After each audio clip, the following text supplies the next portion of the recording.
여러분, 은퇴 후에 가장 무서운 병이 뭐라고 생각하세요? 암, 치매, 물론 그것도 무섭죠. 그런데 정작 많은 분들이 놓치고 있는 게 하나 있습니다. 바로 우울증입니다. 놀라운 사실 하나 알려드릴게요.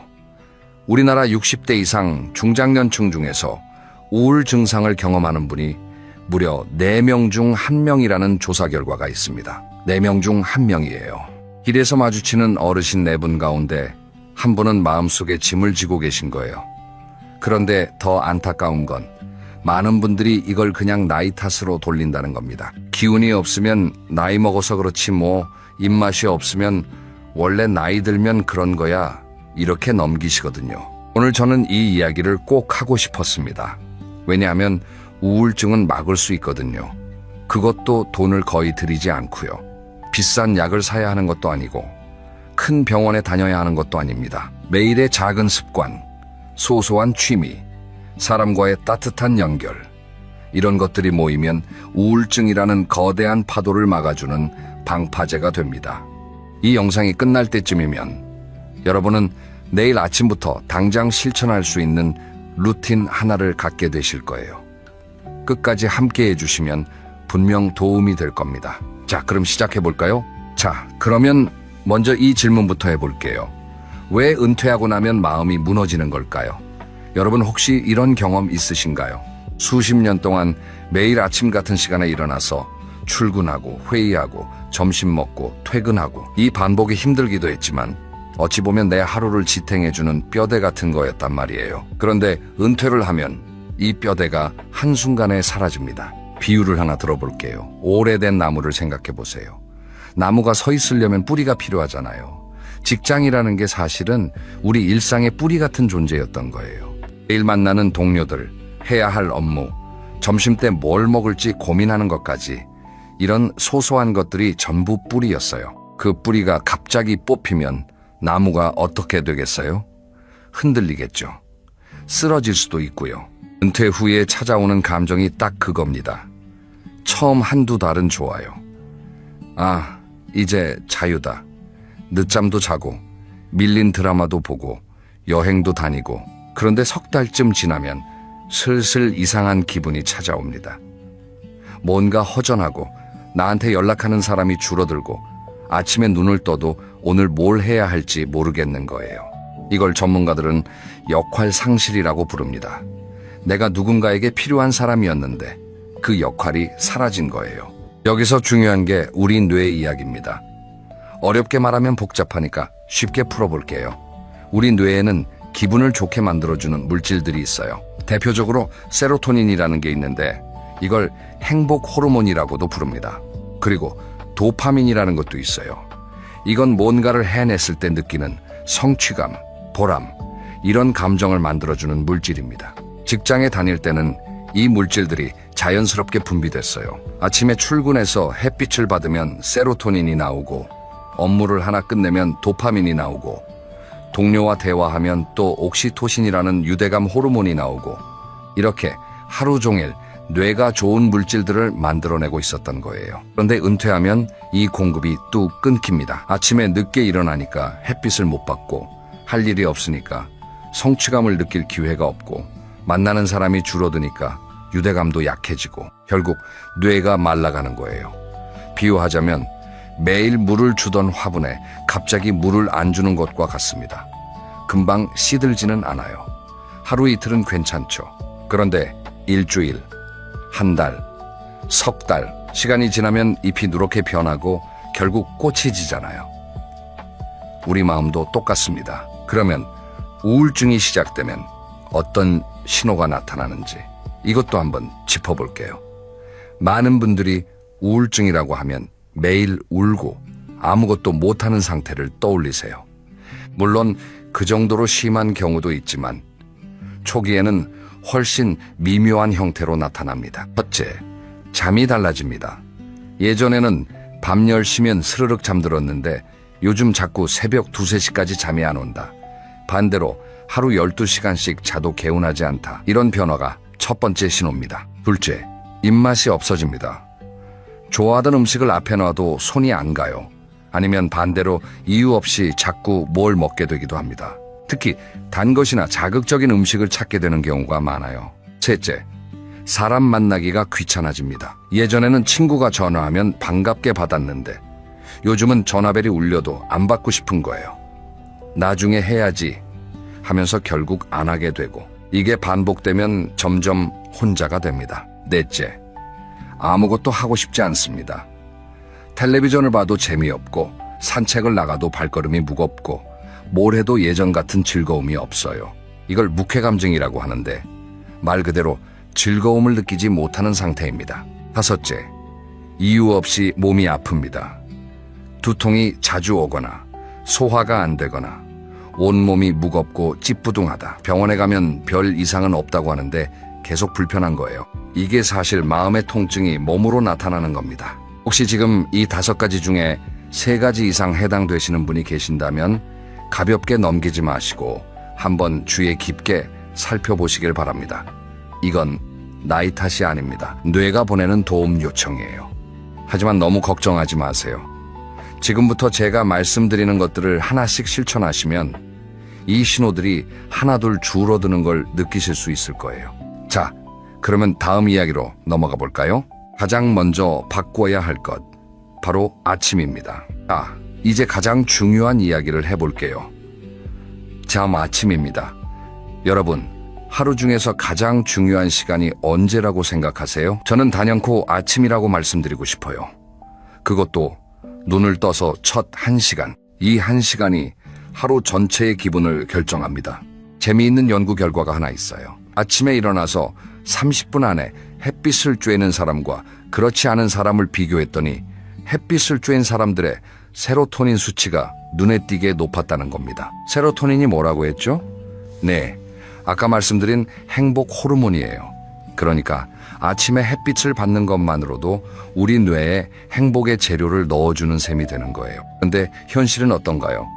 은퇴하고 나면 아침에 일어날 이유가 없잖아요. 알람을 안 맞춰도 되니까 자연스럽게 늦잠을 자게 되고, 어떤 날은 9시에 일어나고 어떤 날은 11시에 일어나고, 이렇게 기상시간이 들쭉날쭉해지면 우리 몸의 시계가 고장나기 시작합니다.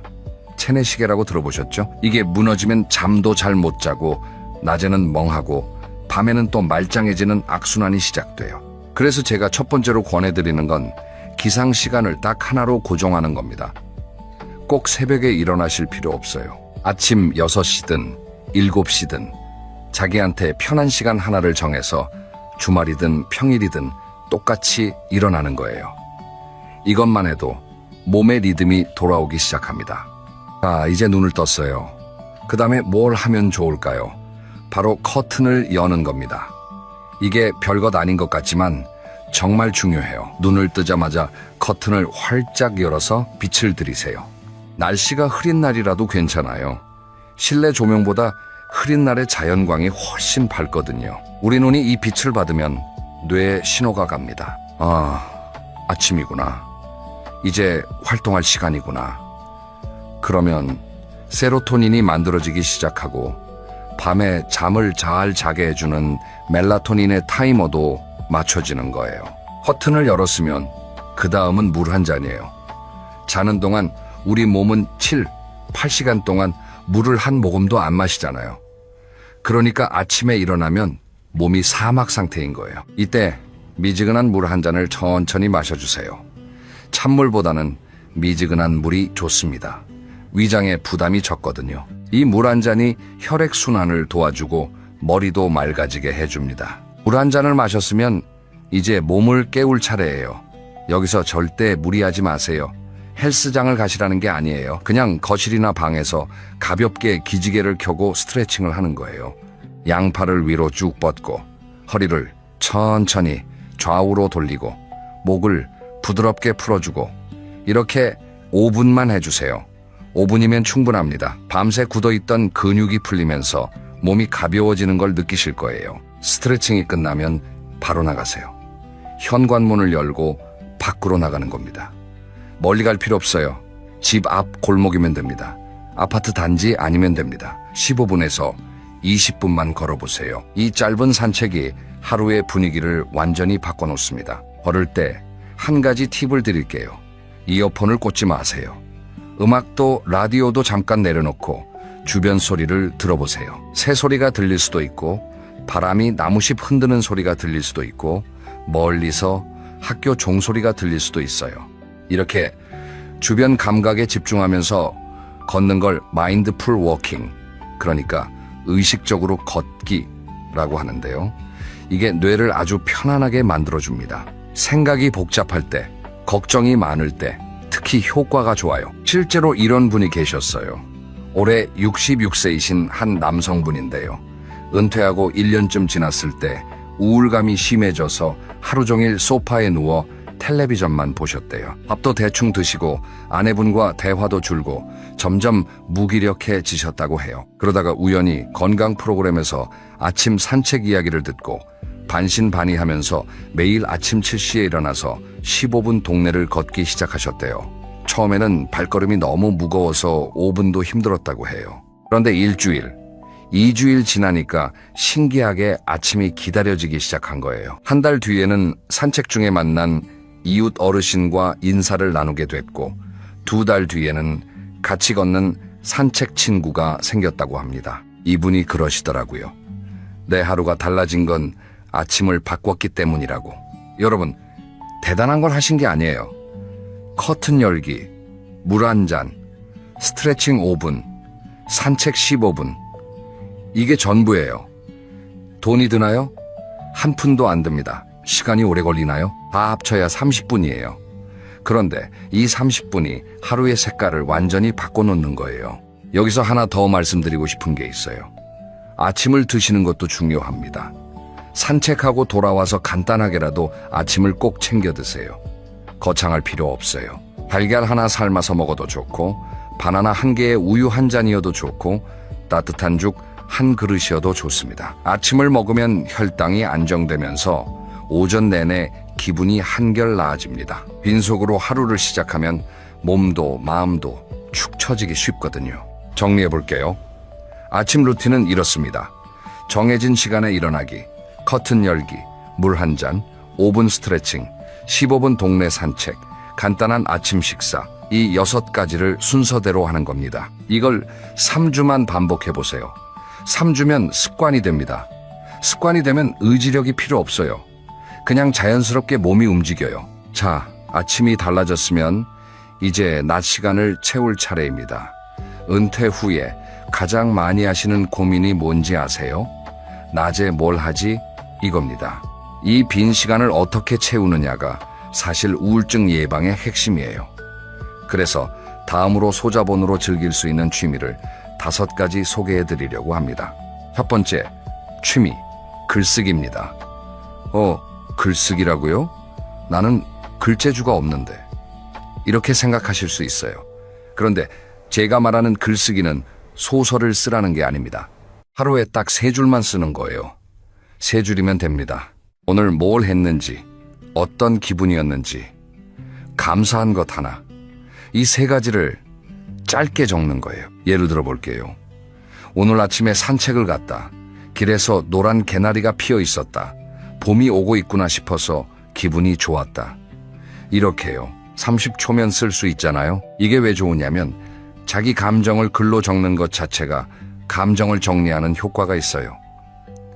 머릿속에서만 빙빙 돌던 생각이 글로 나오면 한결 가벼워집니다. 미국의 한 심리학 연구에서는 매일 감사한 것 3가지를 적은 사람들이 3개월 후에 행복감이 크게 올라갔다는 결과도 있어요. 노트 한 권과 펜 하나, 이게 전부입니다. 돈이 얼마 들겠어요?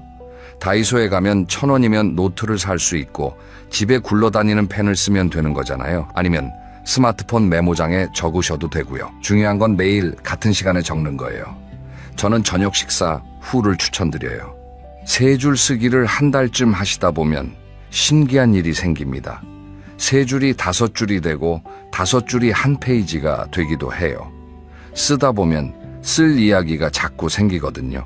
오늘 시장에서 있었던 일, 텔레비전에서 본 감동적인 이야기, 오래전 추억, 이런 것들이 줄줄이 떠올라요. 그러면서 내 하루가 사실은 꽤 풍성했다는 걸 깨닫게 됩니다. 글쓰기를 좀 더 발전시키고 싶으신 분들은 블로그를 해보셔도 좋습니다.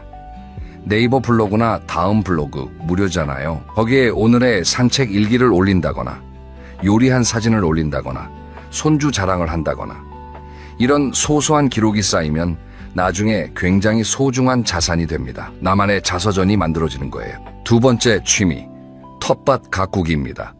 텃밭이라고 하면 넓은 밭이 필요하다고 생각하실 수 있는데 전혀 그렇지 않아요. 베란다 화분 몇 개면 충분합니다. 대파, 상추, 방울토마토, 고추 이런 것들은 화분에서도 아주 잘 자라요. 씨앗 한 봉지가 얼마인 줄 아세요? 1,000원에서 2,000원이면 살 수 있어요.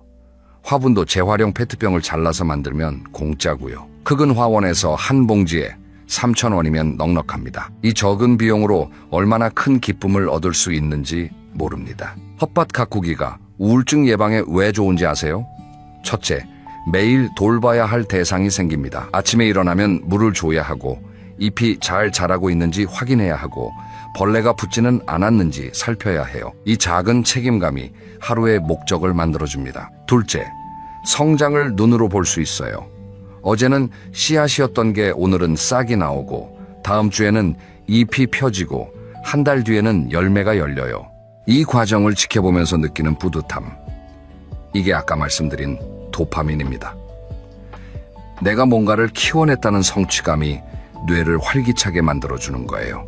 셋째, 직접 키운 채소로 요리를 해먹는 즐거움이 있어요. 내가 키운 상추로 쌈을 싸먹고 내가 키운 대파로 파전을 부쳐먹. 이 맛은 마트에서 사온 것과는 차원이 다릅니다. 뭔가 이걸 먹을 자격이 있다는 느낌, 그 뿌듯함까지 함께 맛보는 거예요. 한 가지 팁을 더 드리자면 텃밭 일지를 써보세요. 아까 말씀드린 글쓰기와 연결하는 겁니다. 오늘 물을 줬다. 새 잎이 2장 나왔다. 첫 번째 방울토마토가 빨갛게 익기 시작했다. 이렇게 기록하면 글쓰기 습관도 들이고 텃밭 관리도 되고 일석이조예요. 세 번째 취미, 걷기 모임입니다. 앞에서 아침 산책 이야기를 했는데 이번에는 조금 다른 차원의 걷기예요. 혼자 걷는 것도 좋지만 함께 걸으면 효과가 배가 됩니다. 요즘 동네마다 걷기 모임이 정말 많아요. 주민센터나 복지관에 문의하시면 무료로 운영하는 걷기 프로그램을 찾으실 수 있어요.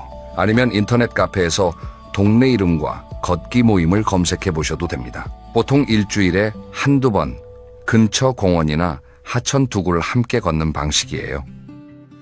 비용은 대부분 무료이거나 월 회비 5,000원에서 1만 원 정도입니다. 걷기 모임이 좋은 이유는 운동과 사교가 동시에 이루어지기 때문이에요. 나란히 걸으면서 이런저런 이야기를 나누잖아요. 어제 무슨 반찬 만들었는지, 요즘 무릎이 좀 아프다는 이야기, 손주가 시험을 잘 봤다는 자랑. 이런 가벼운 대화가 사실은 엄청난 심리적 보호막이 됩니다. 왜냐하면 누군가에게 내 이야기를 하고 또 누군가의 이야기를 들어준다는 것 자체가 관계라는 느낌을 주거든요. 나는 이 모임에서 환영받는 사람이야. 다음 주에 또 이 사람들을 만날 수 있어. 이런 기대감이 생기면 일주일이 훨씬 풍요로워져요. 혹시 모임에 나가는 게 부담스럽다는 분도 계실 거예요. 처음에는 그럴 수 있어요. 낯선 사람들 사이에 들어가는 게 쉬운 일은 아니니까요. 그런 분들은 먼저 2-3번만 나가보세요. 처음에는 구경만 해도 됩니다. 억지로 말을 걸 필요도 없어요. 그냥 함께 걷기만 하면 돼요. 같이 걷다 보면 자연스럽게 인사하게 되고 인사가 대화로 이어지고 대화가 우정이 됩니다. 네 번째 취미, 요리 실험입니다. 이건 특히 남성분들에게 강력하게 추천드려요. 은퇴 후 남성 우울증이 여성보다 더 빠르게 진행되는 경우가 많은데 그 이유 중 하나가 혼자 밥을 못 챙겨 먹는다는 거예요. 요리는 생각보다 아주 훌륭한 뇌 운동입니다. 한번 생각해 보세요. 요리를 하려면 재료를 준비하고 순서를 계획하고 불 조절을 하고 간을 맞추고 타이밍을 맞춰야 해요. 이 모든 과정에서 뇌의 여러 영역이 동시에 활성화됩니다. 머리가 좋아지는 운동을 하면서 동시에 맛있는 결과물까지 얻는 거예요. 처음부터 어려운 요리를 할 필요 없어요. 달걀 프라이부터 시작하세요. 달걀 프라이를 잘 만들 수 있게 되면 달걀말이에 도전하고 달걀말이가 되면 볶음밥을 만들어 보고 이렇게 단계를 하나씩 올려가는 거예요. 유튜브에 검색하면 초보자용 요리 영상이 수백 개 있습니다. 요리의 또 다른 장점은 누군가에게 나눠줄 수 있다는 거예요. 내가 만든 반찬을 옆집에 갖다 드린다. 손주한테 할아버지가 만든 볶음밥이라고 내놓는다. 이때 상대방이 맛있다고 해줄 때 그 기분, 이게 바로 존재감이에요. 내가 누군가에게 줄 수 있는 사람이라는 느낌. 이 존재감이 우울증을 막아주는 아주 단단한 울타리가 됩니다. 5번째 취미, 무료 온라인 강좌입니다. 요즘 세상은 정말 좋아졌어요. 예전에는 뭔가를 배우려면 학원에 등록하고 수업료를 내야 했잖아요. 그런데 지금은 집에서 스마트폰 하나로 거의 모든 걸 배울 수 있습니다. 국가에서 운영하는 무료 평생교육 플랫폼이 여러 개 있어요. K묵시라고 들어보셨나요? 여기서 역사, 철학, 건강, 외국어 등 정말 다양한 강좌를 무료로 들을 수 있어요. 유튜브에서도 대학 교수님들이 올려놓은 명강의가 넘쳐나고요. 배움이 왜 우울증 예방에 좋은지 아세요? 새로운 것을 배우면 뇌에서 새로운 신경 연결이 만들어집니다. 이걸 신경가소성이라고 하는데 쉽게 말하면 뇌가 젊어진다는 뜻이에요. 한 가지 추천드리고 싶은 건 외국어 공부예요. 영어가 부담스러우시면 일본어도 좋고요. 우리말과 어순이 비슷해서 중장년층이 배우시기에 수월합니다. 유튜브에서 기초 일본어 강의를 검색해서 하루에 10분씩만 들어보세요. 히라가나를 하나씩 외울 때마다 느끼는 그 작은 성취감이 하루를 밝게 만들어줍니다. 여기서 중요한 건 결과가 아니라 과정이에요. 일본어를 유창하게 하겠다는 목표보다는 오늘 새 단어 3개를 배웠다는 소소한 기쁨에 집중하세요. 이 작은 기쁨들이 쌓이면 커다란 자신감이 됩니다. 나이 들어서도 나는 배울 수 있는 사람이야. 이 마음이 우울을 밀어내는 힘이 됩니다. 여기까지 5가지 취미를 말씀드렸습니다. 글쓰기, 텃밭 가꾸기, 걷기 모임, 요리 실험, 무료 온라인 강좌. 이 중에 뭔가 하나쯤은 끌리는 게 있으신가요? 지금 당장 5개를 다 하실 필요 없어요. 딱 하나만 골라보세요. 하나만 시작해도 석 달 뒤에 놀라운 변화가 찾아옵니다. 그런데요, 사실 취미만으로는 부족한 게 하나 있어요. 아무리 좋은 취미를 가지고 있어도 그 기쁨을 나눌 사람이 없으면 오래 못 가거든요. 인간은 결국 관계 속에서 행복을 느끼는 존재입니다. 그래서 다음 이야기는 사람과의 연결에 대한 거예요. 여러분, 혼자 있는 것과 외로운 것은 같은 걸까요? 아닙니다. 완전히 다른 겁니다. 혼자 있는 건 선택이에요.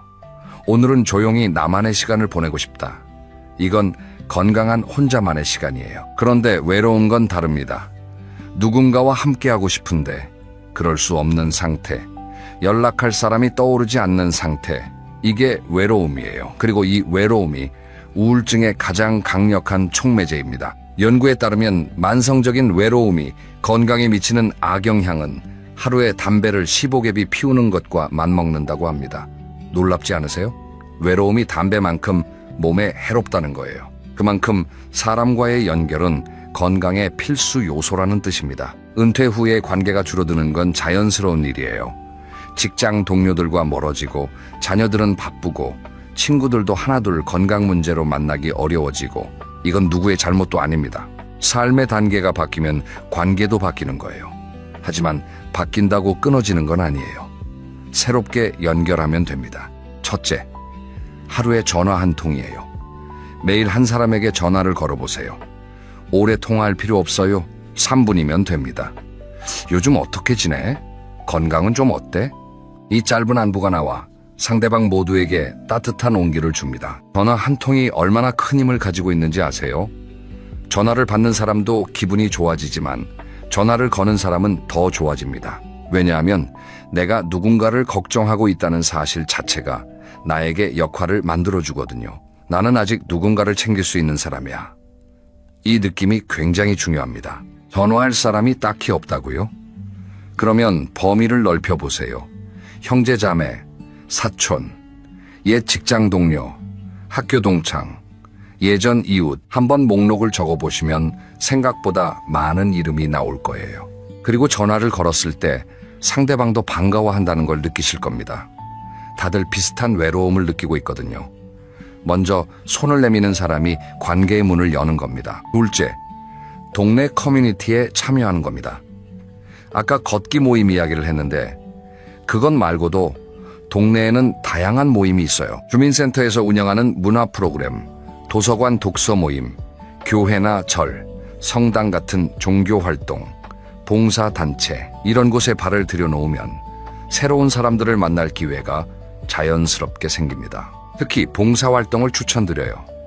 봉사는 돈이 안 들잖아요. 그런데 얻는 건 어마어마합니다. 독거 어르신에게 도시락을 배달한다거나 지역 아이들에게 한글을 가르쳐 준다거나 공원 쓰레기를 줍는 봉사에 참여한다거나 이런 활동을 하면 내가 이 사회에 아직 필요한 사람이라는 걸 느끼게 돼요. 이 느낌이 우울증의 핵심 원인인 역할 상실감을 정면으로 치유해 줍니다. 셋째, 손주나 자녀와의 정기 연락입니다. 요즘 젊은 세대는 바쁘잖아요. 자녀들이 매일 전화하기는 현실적으로 어렵다는 거 이해해야 합니다. 그런데 그걸 이해하면서도 서운한 마음이 드는 게 또 인지상정이잖아요. 그래서 제가 제안드리는 건 정기 약속을 만드는 거예요. 예를 들어 매주 일요일 오후 2시에 영상통화를 하자. 이런 식으로 날짜와 시간을 정해놓는 겁니다. 영상통화를 할 때 팁 하나 드릴게요. 이것저것 캐묻지 마세요. 밥은 먹었니? 돈은 부족하지 않니? 언제 올 거니? 이런 질문이 반복되면 자녀들도 부담을 느끼게 됩니다. 그 대신 내 이야기를 해주세요. 오늘 베란다 토마토에 꽃이 피었어. 아침에 산책하다가 예쁜 카페를 발견했어. 요리를 새로 배우고 있는데 생각보다 재밌어. 이렇게 내가 즐겁게 지내고 있다는 이야기를 들으면 자녀들도 안심이 되고 대화가 훨씬 편안해집니다. 넷째, 반려동물을 생각해 볼 수도 있습니다. 강아지나 고양이를 키우시기 어려우시면 작은 물고기 한 마리라도 괜찮아요. 생명이 있는 존재가 내 곁에 있다는 것 자체가 위로가 됩니다. 강아지를 키우시는 분이라면 매일 산책을 나가야 하니까 자연스럽게 외출이 늘어나고 산책 중에 다른 강아지 주인분들과 인사를 나누게 되면서 새로운 관계도 만들어지고요. 여기서 한 가지 중요한 말씀을 드릴게요. 관계를 유지하는 데 있어서 가장 중요한 건 완벽한 대화가 아닙니다. 그냥 거기 있다는 걸 보여주는 거예요. 전화를 걸었을 때 특별한 이야기를 할 필요 없어요. 그냥 목소리를 들려주면 돼요. 모임에 나갔을 때 재미있는 말을 해야 할 필요 없어요. 그냥 가서 같이 앉아 있으면 돼요. 이 존재 자체가 연결이고 이 연결이 외로움을 녹여줍니다. 자, 다음 이야기로 넘어가기 전에 하나만 더 짚을게요. 혹시 이런 생각을 하신 분 계세요? 이런 것들 다 좋은데 돈 걱정이 너무 커서 뭘 할 마음이 안 나요. 이런 마음이요. 사실 은퇴 후 우울증의 숨은 원인 중 하나가 바로 재정적 불안입니다. 돈 이야기를 해볼게요. 이 부분이 좀 민감할 수 있는데 너무 중요한 이야기라 피해갈 수가 없습니다. 은퇴 후에 수입이 줄어드는 건 당연한 일이에요. 월급이 끊기고 연금이나 저축으로 생활하다 보면 자연스럽게 돈 걱정이 시작됩니다. 이 돈 걱정이 매일 머릿속에 있으면 뭘 해도 즐겁지 않아요. 산책을 해도 머릿속에서는 이번 달 관리비 계산을 하고 있고 누가 맛있는 거 먹으러 가자고 해도 10,000원이 아깝다는 생각이 드는 거예요. 여기서 우리가 빠지기 쉬운 함정이 하나 있습니다. 바로 극단적인 절약이에요. 돈이 걱정되니까 아무것도 안 쓰는 겁니다. 외식도 안 하고 문화생활도 안 하고 심지어 몸이 좀 아파도 병원을 안 가시는 분들이 계세요. 이해는 됩니다. 그런데 이렇게 극단적으로 절약하면 어떤 일이 벌어지냐면 삶에서 즐거움이 전부 사라져요. 그래서 제가 드리고 싶은 말씀은 나를 위한 용돈을 정하세요 이겁니다. 한 달에 딱 얼마, 이건 나를 위해 쓰는 돈이라고 정하는 거예요. 금액은 사정에 따라 다르겠지만 월 3만 원이든 5만 원이든 상관없어요. 중요한 건 그 돈을 쓸 때 죄책감을 느끼지 않는 겁니다. 예를 들어 볼게요. 한 달에 5만 원을 나를 위한 용돈으로 정했다고 해볼까요? 이 5만 원으로 할 수 있는 것들이 생각보다 많아요. 동네 카페에서 커피 한 잔 마시면서 신문 보기, 한 달에 4번이면 1만 원에서 1만 2천 원 정도. 시장에서 좋아하는 과일 한 봉지 사기 5천 원. 서점에서 마음에 드는 책 한 권 1만 원에서 1만 5천 원. 무료로 즐길 수 있는 문화생활도 놀라울 만큼 많습니다. 공공도서관은 무료잖아요. 거기서 책도 빌리고 에어컨도 쐬고 무료 강좌도 들을 수 있어요.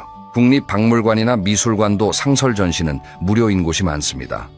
주민센터에서 운영하는 문화교실도 무료이거나 아주 소액이에요. 서예, 노래교실, 건강체조, 컴퓨터교실 이런 것들이 다 여러분을 기다리고 있습니다. 한 가지 더 말씀드릴게요.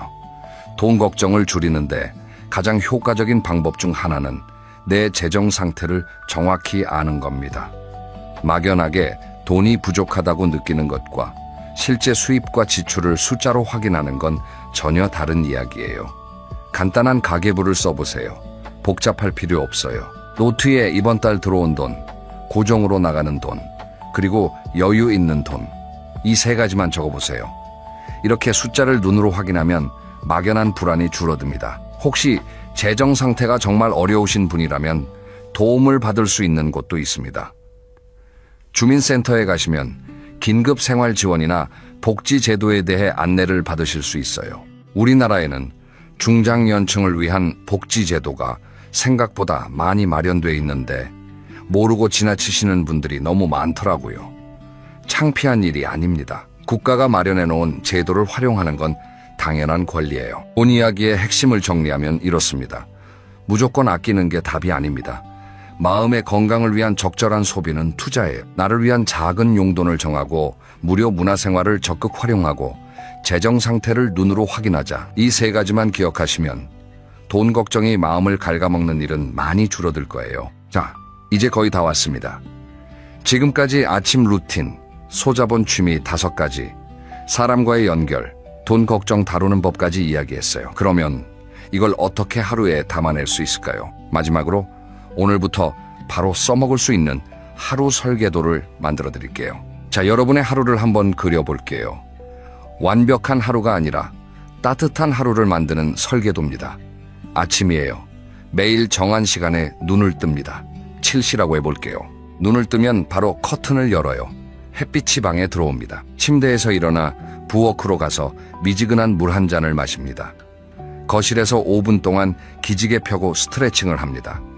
그리고 편한 옷을 입고 현관문을 열어요. 15분에서 20분 동네를 천천히 걸어요. 새소리를 듣고 바람을 느끼고 이웃을 만나면 가볍게 인사합니다. 돌아와서 간단한 아침을 먹어요. 달걀 하나, 밥 반 공기, 김치 한 조각이면 충분해요. 오전이에요. 아침 식사 후에는 오늘의 작은 할 일 하나를 정합니다. 텃밭에 물 주기, 아니면 온라인 강좌 한 편 듣기, 아니면 가계부 쓰기, 뭐든 좋아요. 딱 하나만. 이 할 일을 끝내면 스스로에게 속으로 이렇게 말해주세요. 오늘도 하나 해냈다. 이 한마디가 도파민을 만들어냅니다. 할 일을 끝내고 시간이 남으면 글쓰기를 해보세요. 어제 있었던 일, 오늘 아침 산책에서 본 것, 떠오르는 옛 기억. 3줄이면 돼요. 부담 없이 쓰다 보면 어느새 한 페이지가 될 수도 있고 3줄에서 멈춰도 아무 문제 없습니다. 점심이에요. 점심은 꼭 챙겨 드세요. 한 끼를 대충 넘기면 오후에 힘이 빠지고 기분도 가라앉거든요. 오늘은 좀 특별하게 요리 실험을 해봐도 좋겠죠? 유튜브에서 간단 볶음밥 만들기를 검색해서 따라 해보는 거예요. 처음이라 좀 서툴러도 괜찮아요. 내가 만든 밥을 내가 먹는다. 이것만으로도 성취입니다. 오후예요. 점심 후에는 잠깐 쉬어도 됩니다. 낮잠을 주무신다면 30분을 넘기지 마세요. 너무 길게 자면 밤에 잠이 안 오거든요. 30분만 눈을 붙이고 일어나시면 오후가 한결 상쾌합니다. 오후에는 사람을 만나는 시간으로 채워보세요. 걷기 모임이 있는 날이면 모임에 나가고, 없는 날이면 동네 카페에 가서 커피 한 잔 마시거나 도서관에 들러 책을 한 권 빌려오거나, 아니면 전화 한 통을 거세요. 오늘은 누구한테 전화할까? 옛 친구, 형제, 사촌, 이웃, 3분이면 돼요. 안부 한마디가 오늘 하루의 온기가 됩니다. 저녁이에요. 저녁 식사를 하고 나면 하루를 정리하는 시간을 가져보세요. 노트를 꺼내 오늘의 세 줄을 적습니다. 그리고 잠자리에 들기 전에 내일 아침에 할 일 하나를 미리 떠올려 놓으세요. 내일 아침에는 텃밭 물 줘야지. 이런 식으로요. 내일 할 일이 있다는 건 내일 일어날 이유가 있다는 뜻이에요. 이 작은 이유 하나가 아침을 열어줍니다. 밤에는 스마트폰을 좀 멀리 두세요. 잠자리에서 스마트폰을 보면 뇌가 다시 깨어나서 잠들기 어려워집니다. 화면에서 나오는 빛이 멜라토닌 분비를 방해하거든요. 대신 가벼운 책을 읽거나 조용한 음악을 틀어놓으세요. 그리고 매일 같은 시간에 잠드는 걸 목표로 하시면 좋겠습니다. 이게 완벽한 하루의 모습은 아닐 거예요. 어떤 날은 산책을 빠뜨릴 수도 있고, 어떤 날은 글을 안 쓸 수도 있고, 어떤 날은 아무도 만나고 싶지 않을 수도 있어요. 그래도 괜찮습니다. 중요한 건 완벽함이 아니라 방향이에요. 어제보다 한 가지만 더 하면 그게 바로 루틴의 시작입니다. 이유를 하나 더 들어볼게요. 우리가 만들고 있는 이 루틴은 벽돌 한 장 한 장 쌓는 것과 같아요. 오늘 벽돌 한 장을 올렸다고 당장 집이 완성되지는 않죠. 하지만 한 장, 두 장, 석 장 매일 꾸준히 쌓다 보면 어느 날 돌아보면 제법 든든한 벽이 서 있는 걸 발견하게 됩니다. 그 벽이 바로 우울증이라는 차가운 바람을 막아주는 방파제가 되는 거예요. 자, 오늘 긴 시간 함께 해주셨습니다. 마지막으로 핵심을 정리해 드릴게요. 하나, 아침을 바꾸세요. 같은 시간에 일어나서 커튼 열고 물 한 잔, 스트레칭, 15분 산책, 간단한 아침 식사. 이 루틴이 하루의 기초가 됩니다. 둘, 소자본 취미를 하나 고르세요. 글쓰기, 텃밭 가꾸기, 걷기 모임, 요리 실험, 온라인 강좌 5개 중에 하나만 시작하면 됩니다. 셋, 사람과 연결하세요. 하루에 전화 한 통, 일주일에 모임 한 번, 가족과 정기 약속 하나. 이 작은 연결이 외로움을 막아줍니다. 넷, 돈 걱정에 갇히지 마세요. 나를 위한 소소한 용돈을 정하고 무료 문화생활을 찾아 누리세요. 섯, 완벽하지 않아도 됩니다. 어제보다 한 가지만 더 하면 그게 이미 훌륭한 하루입니다. 여러분, 은퇴가 끝이 아닙니다. 새로운 하루의 시작이에요. 다만 그 하루를 어떻게 채우느냐는 내가 선택할 수 있습니다. 오늘 이 영상을 보신 여러분은 이미 그 선택의 첫걸음을 내디디신 거예요. 내일 아침 눈을 뜨시면 커튼부터 열어보세요. 햇빛이 들어올 때 오늘 하루도 괜찮겠다는 기분이 드실 겁니다. 다음 영상에서는 혼자서도 건강하게 챙길 수 있는 한 끼 식단에 대해 이야기해 보려고 합니다.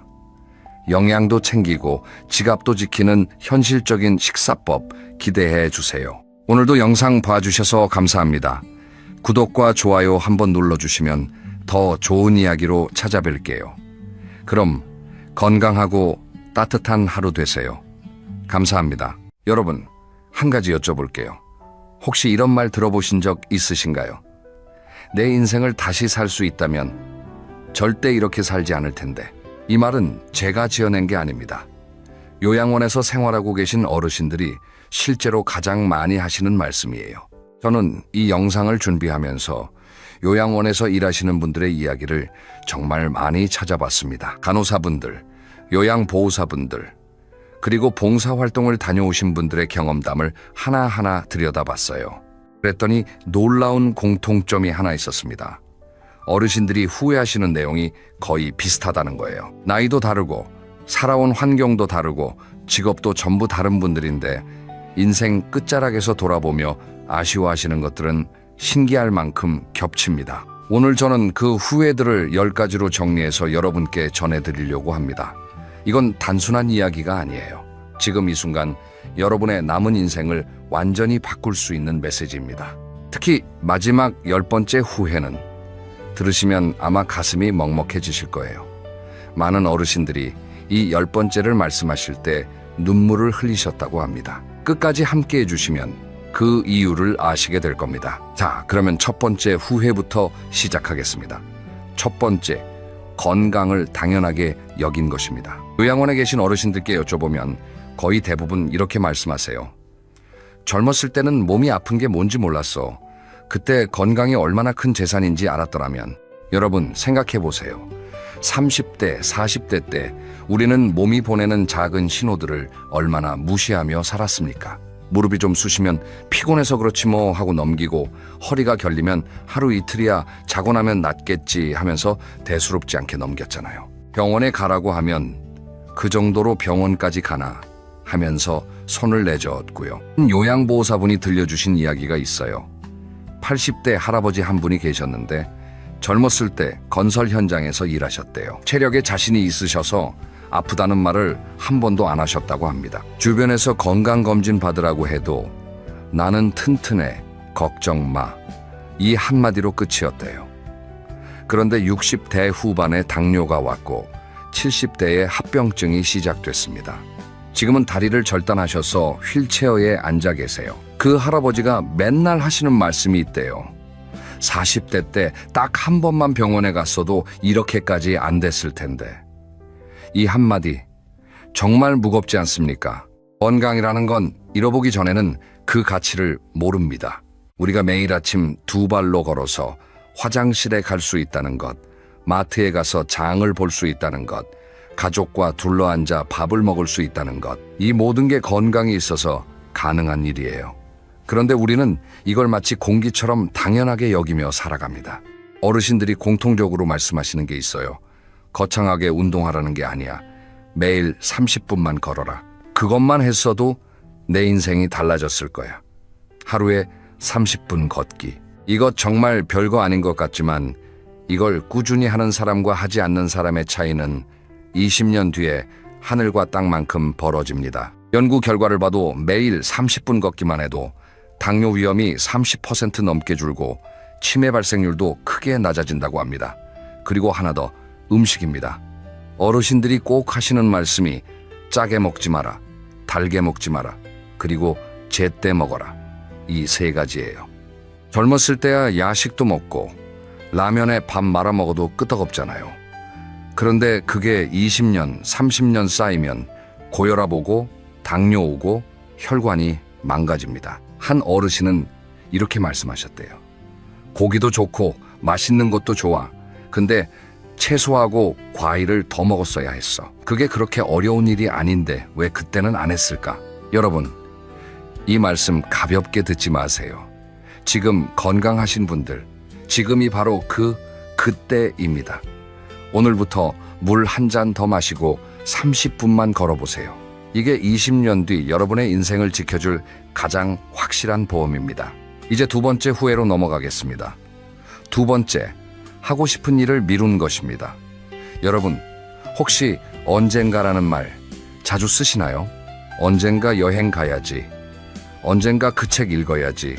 언젠가 그 친구 만나야지. 이 언젠가라는 단어 참 편하고 좋은 말 같지만 사실은 무서운 말입니다. 왜냐하면 언젠가는 대부분 영원히 안 한다와 같은 뜻이거든요. 요양원 어르신들이 두 번째로 많이 후회하시는 게 바로 이겁니다. 하고 싶은 일을 자꾸 미루다가 결국 못하게 된 것. 한 어르신은 평생 제주도에 한번 가보고 싶으셨대요. 서울에서 태어나서 서울에서만 쭉 사셨거든요. 그런데 젊었을 때는 돈이 없어서 못 갔고, 중년에는 바빠서 못 갔고, 돈도 생기고 시간도 생겼을 때는 몸이 안 따라줬습니다. 지금 그 어르신은 휠체어에 앉아서 텔레비전으로 제주도 풍경을 보신대요. 그러면서 이렇게 말씀하신다고 해요. 비행기 삭시 얼마나 한다고 왜 그때 안 갔을까? 또 다른 어르신 이야기도 있어요. 이분은 어렸을 때부터 그림 그리는 걸 좋아하셨대요. 손재주가 좋아서 학교 다닐 때 미술 선생님한테 칭찬도 많이 받으셨고요. 그런데 집안 형편이 어려워서 미술을 전공하지 못하셨어요. 공장에 취직해서 평생 일하셨습니다. 은퇴하면 그때 그림 배워야지 하셨는데 은퇴하고 나니까 관절이 굳어서 붓을 제대로 잡을 수가 없으셨대요. 이 이야기를 들으면서 저는 마음이 정말 아팠습니다. 우리가 뭔가를 미루는 이유, 생각해보면 크게 두 가지예요. 하나는 아직 시간이 많으니까라는 착각이고, 다른 하나는 실패하면 어쩌지 라는 두려움입니다. 그런데요, 어르신들이 한결같이 하시는 말씀이 있어요. 실패해서 후회하는 건 별로 없어. 시도조차 안 한 게 후회야. 이 말 곱씹어 볼만하지 않습니까? 여러분, 지금 마음속에 미루고 있는 게 하나쯤 있으시지 않나요? 배우고 싶은 악기가 있다거나, 한번 가보고 싶은 곳이 있다거나 만나고 싶은 옛 친구가 있다거나 그거 언젠가 하지 마시고 이번 주에 한 발짝만 내디뎌 보세요. 대단한 게 아니어도 됩니다. 기타를 배우고 싶으시면 동네 문화센터 전화번호를 검색하는 것만으로도 충분해요. 여행을 가고 싶으시면 목적지 사진을 한번 찾아보는 것, 그게 시작입니다. 중요한 건 완벽한 계획이 아니라 아주 작은 첫걸음이에요. 사실 어르신들이 후회하시는 건 거창한 꿈을 이루지 못한 게 아니에요. 소박한 것들이에요. 벚꽃 필 때 한강가에 앉아서 커피 한 잔 마시는 것, 손주랑 놀이공원에 한번 가보는 것, 이런 작고 소박한 바람을 다음에 하다가 놓쳐버린 거예요. 시간은 우리가 생각하는 것보다 훨씬 빠르게 흘러갑니다. 어르신들 표현을 빌리자면 눈 깜짝하면 80이야. 그러니까 여러분, 하고 싶은 거 있으시면 미루지 마세요. 오늘 할 수 있는 가장 작은 것부터 시작하세요. 그게 나중에 참 잘했다가 되는 겁니다. 자, 여기까지 첫 번째와 두 번째 후회를 말씀드렸습니다. 건강을 당연하게 여긴 것, 그리고 하고 싶은 일을 미룬 것, 이 두 가지만 들어도 벌써 마음이 조금 뜨끔하지 않으셨나요? 그런데 세 번째 후회는 이것보다 더 가슴 아픈 이야기입니다. 바로 가족에 관한 이야기인데요. 이어서 들려드리겠습니다. 세 번째, 가족에게 마음을 표현하지 않은 것입니다. 여러분, 마지막으로 가족에게 사랑한다 혹은 고맙다라고 말씀하신 게 언제인가요? 아마 많은 분들이 기억이 가물가물하실 거예요. 우리나라 사람들, 특히 50대 이상 세대는 감정을 드러내는 걸 어색해하잖아요. 말 안 해도 알지, 다 가족인데 뭘, 이런 분위기 속에서 자라왔으니까요. 그런데 요양원에 계신 어르신들은 바로 이 점을 가장 가슴 아파하십니다. 한 할머니의 이야기를 들려드릴게요. 이분은 자녀를 셋 키우셨어요. 남편분은 일찍 돌아가시고 혼자 힘으로 세 아이를 대학까지 보내셨습니다. 평생을 아이들 뒷바라지하면서 사셨어요. 그런데 이 할머니가 요양원에서 가장 많이 하시는 말씀이 뭔지 아세요? 아이들한테 사랑한다는 말을 한 번도 못 해봤어. 먹여 살리고 입혀주고 공부시키는 게 사랑이라고 생각하셨대요. 물론 그것도 사랑이죠. 하지만 말로 표현하지 않으면 상대방은 모릅니다. 그 할머니 자녀분들은 어머니가 엄격하고 차가운 분이라고 느끼셨대요. 할머니는 뼈 빠지게 일하면서 자식들을 위해 모든 걸 바치셨는데 정작 자녀들은 엄마의 사랑을 충분히 느끼지 못하고 자란 거예요. 이 엇갈림, 정말 안타깝지 않습니까? 또 다른 이야기가 있어요. 70대 할아버지 한 분인데요. 이분은 돌아가신 아버지에 대한 후회를 말씀하셨어요.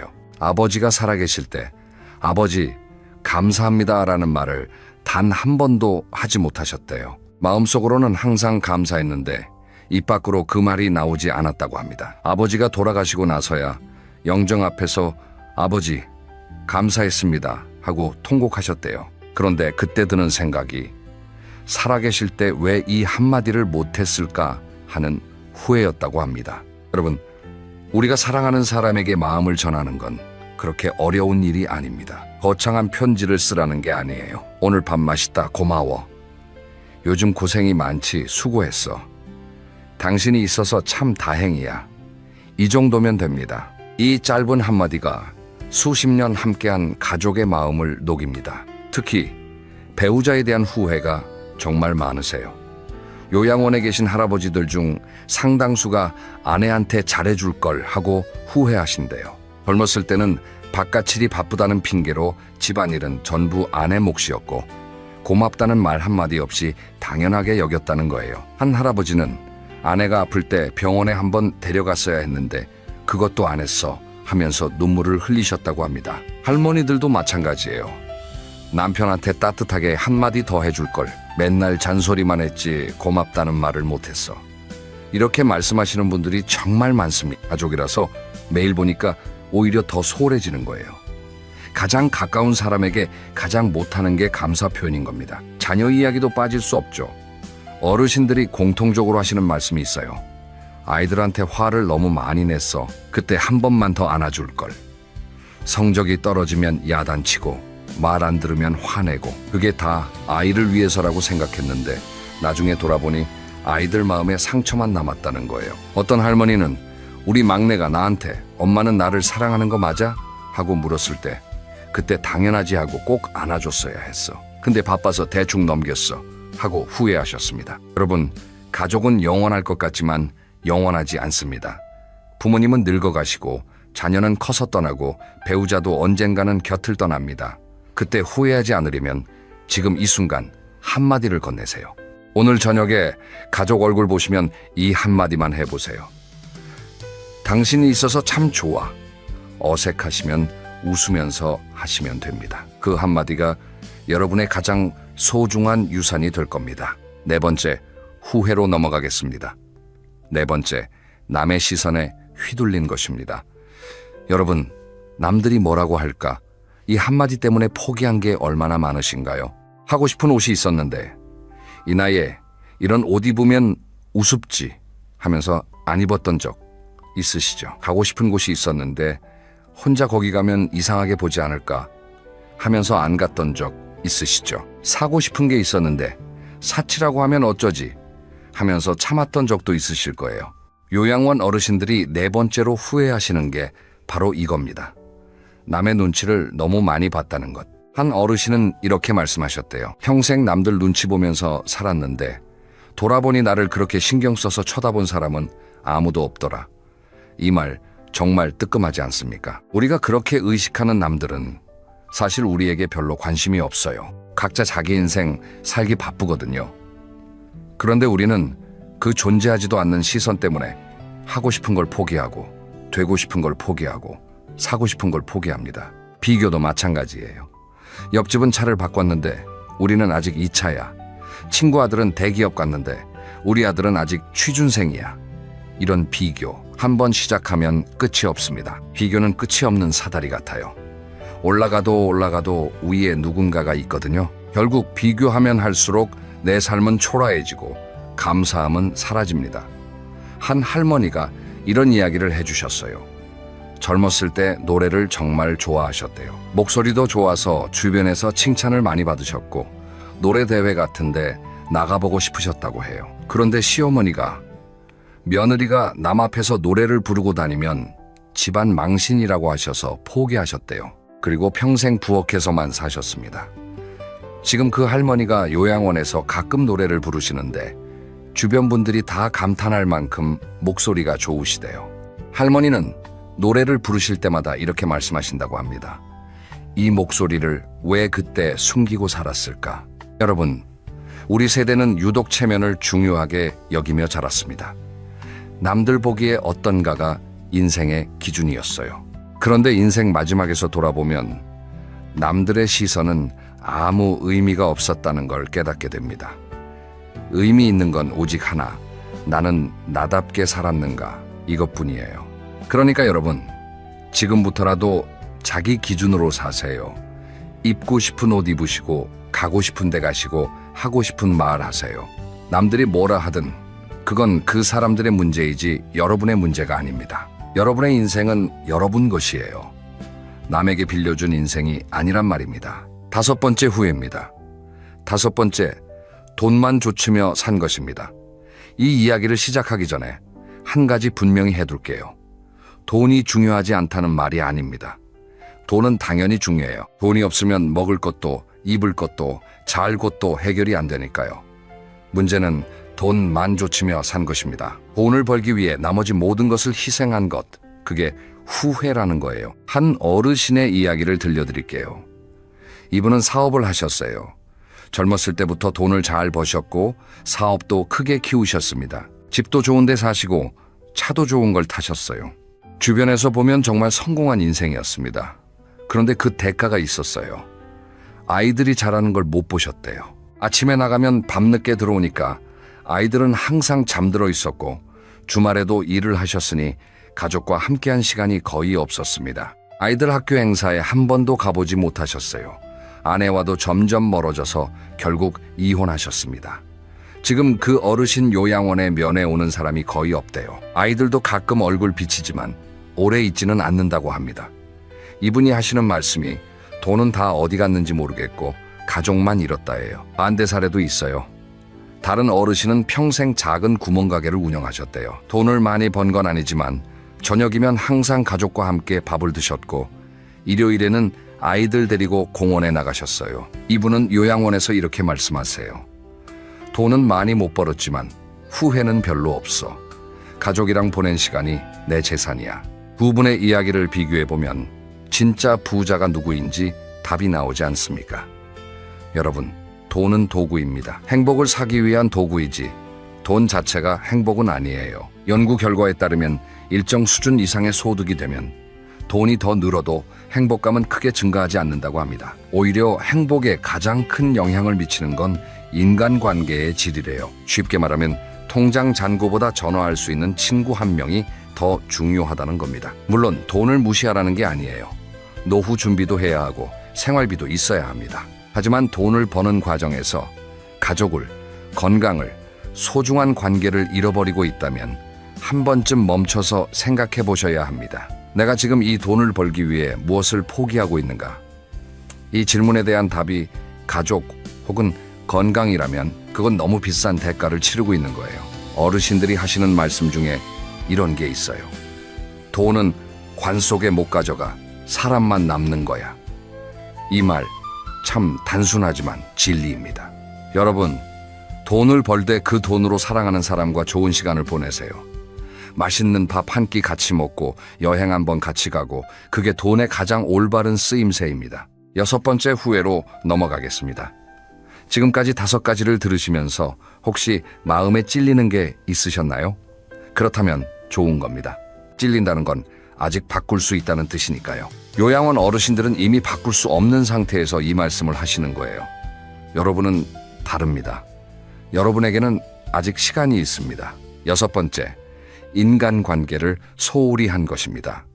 여러분, 바쁘다는 말 얼마나 자주 하시나요? 친구가 전화하면 요즘 바빠서 다음에 보자 하고, 동창 모임에 이번엔 좀 빠질게, 다음에 꼭 나갈게 하고, 이웃이 인사하면 바쁜 척 고개만 끄덕이고 지나가고, 이런 일상이 쌓이면 어느 날 문득 깨달아요. 내 주변에 아무도 없네. 요양원에서 가장 쓸쓸해 보이는 어르신들이 있대요. 가족이 없는 분들이 아니라 친구가 없는 분들이래요. 가족은 의무감이라도 있으니까 가끔 찾아오지만 친구는 연이 끊기면 그걸로 끝이거든요. 한 어르신은 젊었을 때 친구가 정말 많으셨대요.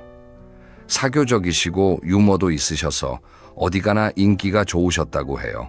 그런데 사업이 바빠지면서 친구들과 연락이 뜸해지셨고 20년쯤 지나니까 연락할 친구가 한 명도 안 남으셨대요. 요양원에 오신 지 2년이 넘었는데 친구 면회는 한 번도 없으셨다고 합니다.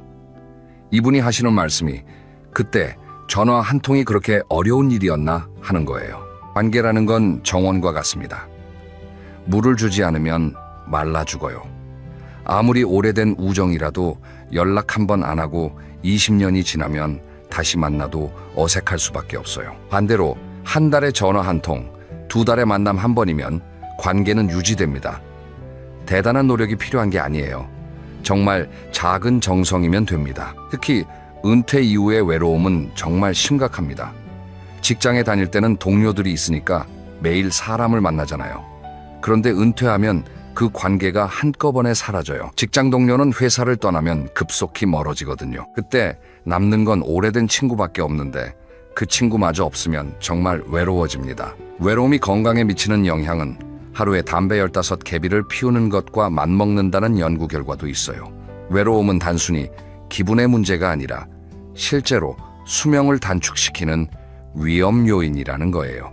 여러분, 지금 연락이 뜸해진 친구가 떠오르시나요? 학창시절 가장 친했던 친구, 군대 동기, 직장 동료, 누구라도 좋으니 오늘 전화 한 통 해보세요. 야, 잘 지내지? 밥 한번 먹자. 이 한마디면 됩니다.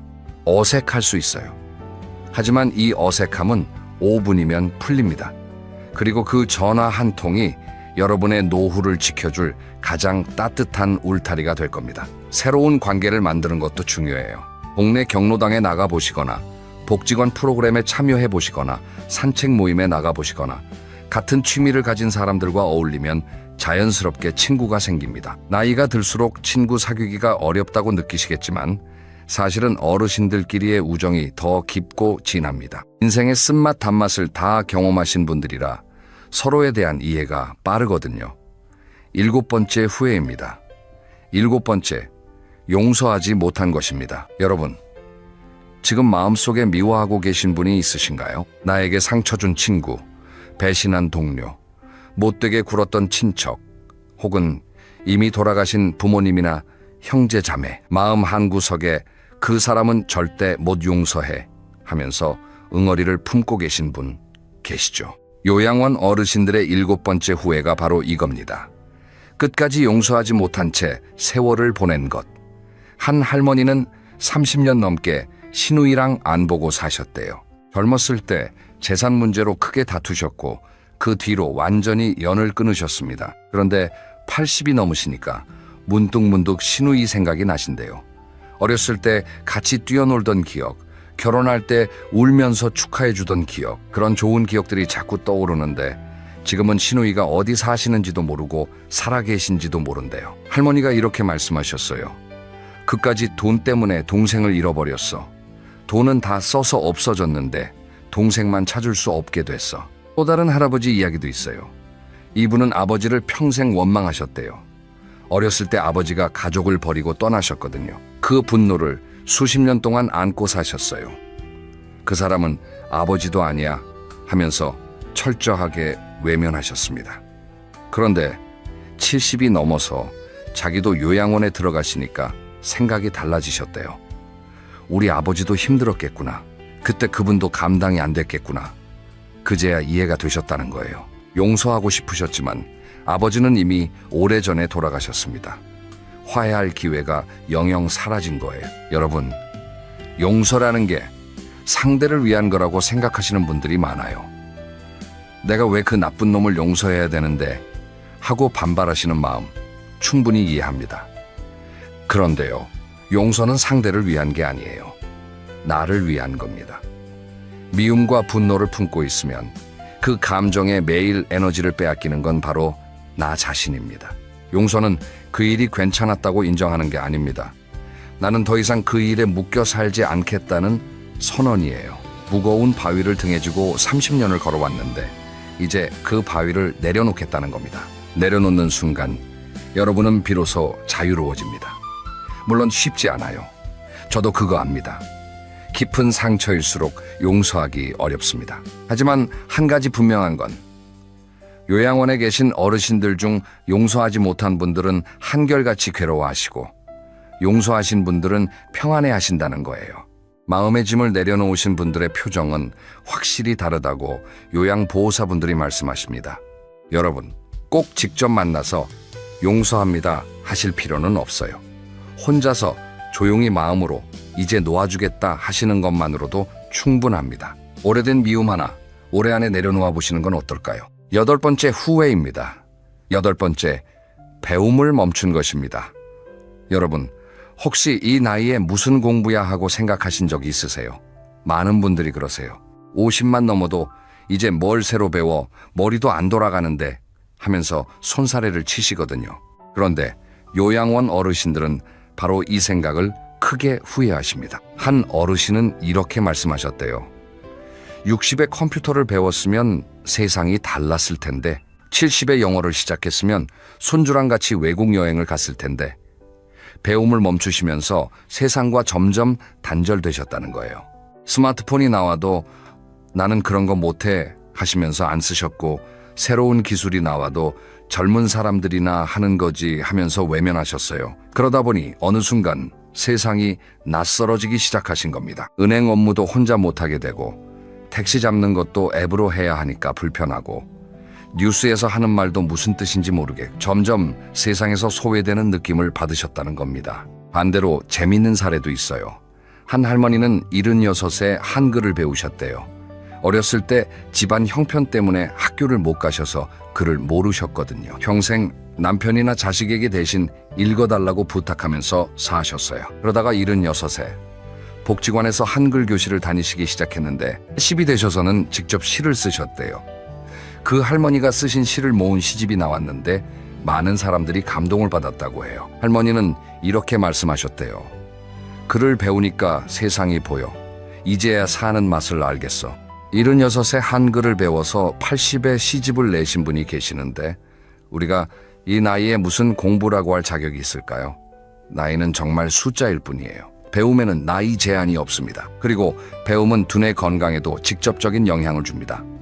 새로운 것을 배울 때 뇌에서 새로운 신경 연결이 만들어진다고 해요. 여러분, 지금 배우고 싶은 게 있으시면 바로 시작하세요. 동네 주민센터, 복지관, 문화센터에 가보시면 무료 강좌가 정말 많아요. 이 나이에라는 말은 오늘부로 버리세요. 어르신들이 가장 후회하는 말이 바로 이 나이에입니다. 9번째 후회입니다. 여기까지 오셨으면 거의 다 오셨어요. 9번째와 10번째가 남았는데 이 두 가지가 어르신들이 가장 깊이 후회하시는 내용입니다. 9번째, 지금 이 순간을 즐기지 못한 것입니다. 여러분, 오늘 아침에 눈을 떴을 때 어떤 생각이 드셨나요? 오늘도 좋은 하루다 하고 감사한 마음이 드셨나요? 아니면 또 하루가 시작이네, 뭘 또 해야 하나 하고 무겁게 시작하셨나요? 아마 대부분 후자이실 거예요. 우리는 매일을 살면서 오늘을 즐기지 못합니다. 항상 어제를 후회하거나 내일을 걱정하면서 오늘을 그냥 흘려보내요. 요양원 어르신들이 9번째로 후회하시는 게 바로 이겁니다. 현재를 누리지 못하고 미래만 바라보며 살았다는 것. 한 어르신은 이렇게 말씀하셨어요. 30대 때는 40대가 되면 좀 편해지겠지 했고 40대 때는 50대가 되면 여유가 생기겠지 했어. 50대 때는 은퇴하면 그때 진짜 살겠지 했는데 은퇴하니까 몸이 안 따라줘. 결국 진짜 내 인생은 한 번도 못 살아본 거야. 이 말씀 정말 와닿지 않으세요? 우리도 지금 똑같이 하고 있잖아요. 이번 달만 넘기면, 이 프로젝트만 끝나면, 아이들만 다 키우면, 은퇴만 하면 항상 미래에 행복이 있다고 생각하면서 오늘의 행복은 계속 미루고 있어요. 그런데 어르신들이 말씀하시는 건 행복은 언젠가 오는 게 아니라 오늘 느끼는 거라는 거예요. 오늘 아침에 마신 따뜻한 커피 한 잔, 그게 행복이에요. 창밖으로 보이는 파란 하늘, 그게 행복이에요. 가족과 함께 먹는 저녁밥, 그게 행복이에요. 이런 작은 것들이 모여서 인생이 되는 건데 우리는 이걸 너무 쉽게 넘기면서 살아갑니다. 한 할아버지가 이런 말씀을 하셨대요. 비 오는 날이 싫었어. 빨래 못 말리고 길이 미끄럽고. 그런데 지금 요양원 침대에 누워서 생각하면 비 오는 날 우산 쓰고 걸어본 게 얼마나 좋았는데, 빗소리 들으면서 걸을 수 있었다는 것 자체가 축복이었는데 그때는 몰랐어. 비 오는 날 우산 쓰고 걷는 것, 이렇게 평범한 일상이 나중에는 그리움이 됩니다. 여러분, 지금 여러분의 일상을 한번 돌아봐 주세요. 아침에 눈을 떠서 기지개를 켤 수 있다는 것, 따뜻한 물로 세수할 수 있다는 것, 두 발로 밖에 나갈 수 있다는 것, 하늘을 볼 수 있다는 것, 이 모든 게 당연한 게 아니에요. 요양원 어르신들에게는 이 하나하나가 간절한 소원입니다. 그러니까 오늘부터 하루에 딱 한 번 잠깐 멈추고 주변을 둘러보세요. 그리고 느껴보세요. 나는 지금 살아있구나. 이게 참 감사한 거구나. 이 작은 인식의 변화가 여러분의 하루를 완전히 바꿔놓을 겁니다. 매일을 마지막 날처럼 살라는 말이 아니에요. 매일을 오늘로 살라는 겁니다. 과거에 매이지 않고 미래에 쫓기지 않고 지금 이 순간을 온전히 느끼면서 사는 것. 그게 어르신들이 우리에게 전해주시는 메시지입니다. 자, 이제 마지막입니다. 10번째 후회. 이 10번째는 앞에서 말씀드렸듯이 많은 어르신들이 눈물을 흘리시며 말씀하신 내용입니다. 아마 여러분도 이걸 들으시면 마음이 많이 울리실 거예요. 10번째, 자기 자신을 사랑하지 않은 것입니다. 이게 무슨 말인가 싶으실 수도 있어요. 자기 자신을 사랑한다는 게 대단한 건가, 이기적인 거 아닌가 하고 생각하실 수도 있습니다. 하지만 어르신들이 말씀하시는 건 이기심이 아니에요. 자기 돌봄입니다. 한 할머니의 이야기를 들려드릴게요. 이분은 평생을 가족을 위해 사셨어요. 남편을 위해, 자녀를 위해, 시부모를 위해 늘 자기는 가장 마지막이었습니다. 맛있는 반찬이 있으면 가족 먼저 먹이고 자기는 찬밥에 김치만 드셨어요. 새 옷은 항상 아이들 몫이었고 자기는 해진 옷을 기워 입으셨습니다. 아플 때도 나는 괜찮아 하면서 병원에 안 가셨어요. 자기한테 돈 쓰는 게 죄인 것처럼 느끼셨대요. 그 할머니가 요양원에서 하시는 말씀이 뭔지 아세요? 나도 한 번쯤 나를 위해 살아볼 걸. 맛있는 거 사 먹고 예쁜 옷 입고 가고 싶은 데 가보고. 그게 그렇게 나쁜 건 줄 알았는데 지금 생각하면 그게 뭐가 나빠. 나도 소중한 사람인데.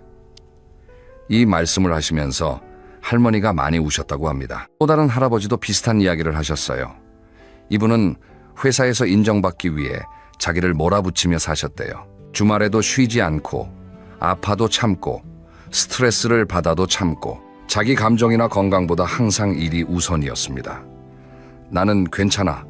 조금만 더 참으면 돼. 이게 이분의 인생 모토였대요.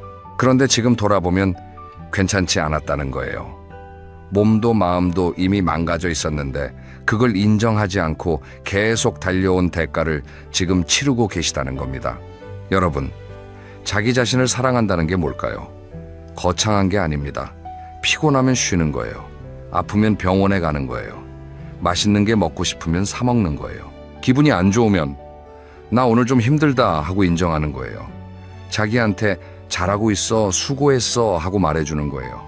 이게 자기 사랑입니다. 우리 세대는 참고 견디는 게 미덕이라고 배웠습니다. 그래서 자기를 돌보는 걸 사치라고 느끼시는 분들이 많아요. 하지만 생각해 보세요. 비행기에서 산소 마스크가 내려오면 누구한테 먼저 씌우라고 합니까? 본인이 먼저 쓰고 나서 옆 사람을 도우라고 하잖아요. 인생도 마찬가지입니다. 내가 건강하고 행복해야 가족도 돌볼 수 있고 주변 사람들에게도 좋은 영향을 줄 수 있어요. 자기를 희생하면서 남을 돌보면 결국 다 같이 무너집니다. 어르신들이 공통적으로 하시는 당부가 있어요. 자기 자신에게 좀 더 친절하게 살아라. 세상에서 제일 오래 함께하는 사람은 바로 나 자신이야. 그 사람을 함부로 대하지 마라. 이 말씀 가슴에 새겨두실 만하지 않습니까? 여러분, 오늘 이 영상을 보시면서 어떤 생각이 드셨나요? 10가지 후회를 쭉 들으시면서 맞아, 나도 그래 하고 고개를 끄덕이신 순간이 분명 있으셨을 거예요. 그 순간이 바로 여러분의 인생이 달라지는 시작점입니다. 마지막으로 10가지를 한 번 더 정리해 드릴게요. 첫째, 건강을 당연하게 여기지 마세요.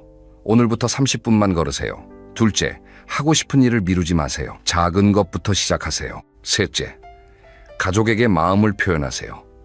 오늘 저녁 한마디만 건네세요. 넷째, 남의 시선에 휘둘리지 마세요. 나답게 사세요. 다섯째, 돈만 좇지 마세요. 사람이 재산입니다. 여섯째, 인간관계를 소홀히 하지 마세요. 오래된 친구에게 전화 한 통 하세요. 일곱째, 용서하세요. 그건 나를 위한 겁니다. 여덟째, 배움을 멈추지 마세요. 나이는 숫자일 뿐이에요. 아홉째, 오늘을 즐기세요. 지금 이 순간이 가장 소중합니다. 그리고 열째, 자기 자신을 사랑하세요. 세상에서 가장 오래 함께할 사람은 바로 나입니다. 이 10가지 중에서 오늘 딱 하나만 실천해 보세요. 10가지를 다 할 필요 없습니다. 하나면 됩니다. 오늘 30분 산책을 하셔도 좋고, 가족에게 고마워 한마디를 하셔도 좋고, 오래된 친구에게 전화를 하셔도 좋습니다. 그 작은 하나가 여러분의 인생에 후회 하나를 줄여줄 거예요. 요양원 어르신들이 우리에게 이 말씀을 하시는 이유가 뭘까요? 본인들은 이미 시간이 지나가 버렸지만 우리에게는 아직 시간이 있으니까요. 어르신들의 후회가 우리에게는 선물입니다. 그분들이 걸어보신 길 위에서 우리에게 이 길은 가지 마라 하고 알려주시는 거예요. 이 선물을 그냥 흘려보내지 마세요. 여러분의 인생은 아직 끝나지 않았습니다. 오늘이 남은 인생의 첫날이에요. 후회 없는 하루하루를 만들어 가시길 진심으로 응원합니다. 다음 영상에서는 후회 없는 하루를 만드는 아침 루틴에 대해 이야기해 보려고 합니다. 오늘 들으신 10가지를 실제 생활에서 어떻게 실천할 수 있는지 구체적인 방법을 알려드릴게요. 기대해 주세요. 오늘도 영상 끝까지 들어주셔서 정말 감사합니다. 여러분의 하루하루가 후회 없이 따뜻하고 행복하길 바랍니다. 다음 영상에서 또 만나요.